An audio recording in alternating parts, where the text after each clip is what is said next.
Yamaha dikenal sebagai motor dengan presisi surgawi. Apalagi ketika di tangan The Doctor 2004 silam, Yamaha disulap menjadi motor yang paling menakutkan di grid pedok saat itu. Lalu kemudian kekinian di tangan Jorge Lorenzo, ia mengalir mulus seperti air. Tapi hari ini, Quartararo hanya bisa mengeluh tentang akselerasi. Di lintasan lurus, Yamaha tak berkutik. Jadi apa yang sebenarnya terjadi? Dan kenapa Yamaha mulai melirik mesin V4 setelah puluhan tahun setia pada inline 4? Di video series Deep Inside kali ini, kita akan membedah pergeseran besar filosofi mesin Yamaha dari halus dan elegan menjadi buas dan brutal.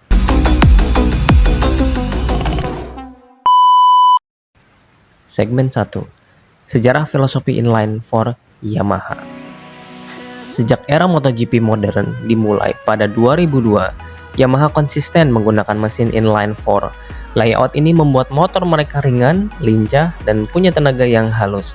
Jorge Lorenzo dan Valentino Rossi memanfaatkannya dengan gaya menikung sweeping yang flowing di corner speed. Yamaha menang dengan cara berbeda dari rivalnya. Mereka bukan yang tercepat, tapi yang paling presisi. Di masa itu, V4 dari Ducati atau Honda boleh jadi kencang, tapi tak stabil. Sementara Yamaha ibarat biola, indah dan konsisten di setiap tikungan. Segmen 2. Kapan filosofi itu mulai gagal?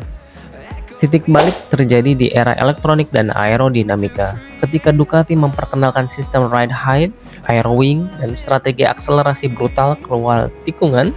Yamaha kesulitan. Gaya flowing corner speed milik Yamaha menjadi usang, karena sekarang gamenya sudah berubah. Late braking, fast in, and faster out. Fabio Quartararo jadi juara dunia 2021, tapi itu karena dia luar biasa, bukan karena motornya. Ia bertarung sendirian melawan armada V4. Segmen 3. Data tidak pernah bohong. Mari kita bicara data. Di MotoGP 2023 sampai 2024, Yamaha adalah salah satu motor dengan kecepatan puncak terendah. Sementara Ducati V4 bisa mencapai hingga 362 km per jam di Mugello. Yamaha tertinggal lebih dari 10-12 km per jam di trek lurus. Dan dalam MotoGP modern, kecepatan puncak bukan soal gaya, tapi kebutuhan, karena di setiap lap akselerasi keluar tikungan menentukan posisi. Segmen 4. Yamaha mulai berubah. Akhirnya Yamaha sadar filosofi lama sudah tak relevan. Mereka butuh revolusi. Langkah besar diambil.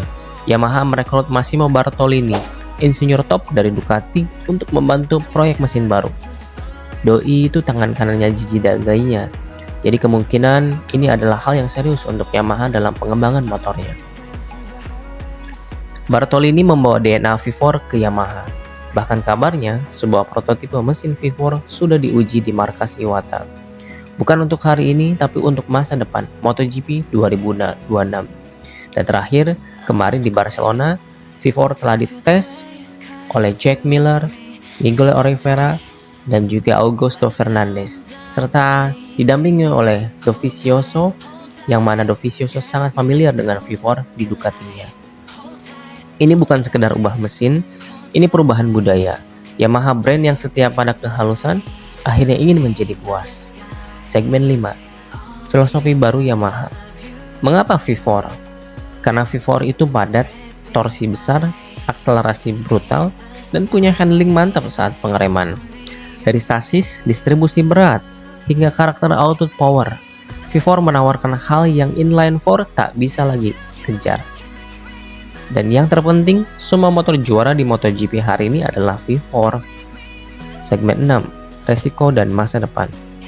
Tapi mengembangkan mesin V4 bukan hal instan. Ducati butuh lebih dari 1 dekade untuk menjinakkan powernya. Yamaha harus bangun ulang segalanya, dari sasis, gearbox, hingga aerodinamika. Tapi jika mereka berhasil, kebangkitan mungkin bisa terjadi. Penutup. Dulu Yamaha menarik di tikungan, tapi dunia MotoGP telah berubah. Kini yang bertahan bukan yang paling indah, tapi yang paling adaptif. Pertanyaannya, apakah Yamaha siap menjadi buas atau tetap bertahan dalam nostalgia masa lalu? Kalau kamu suka insight seperti ini dan deep insight di kali ini, Jangan lupa like, komen, dan subscribe ya, karena kita bakal terus kulik dunia MotoGP dari sisi terdalamnya. Sampai jumpa di video selanjutnya.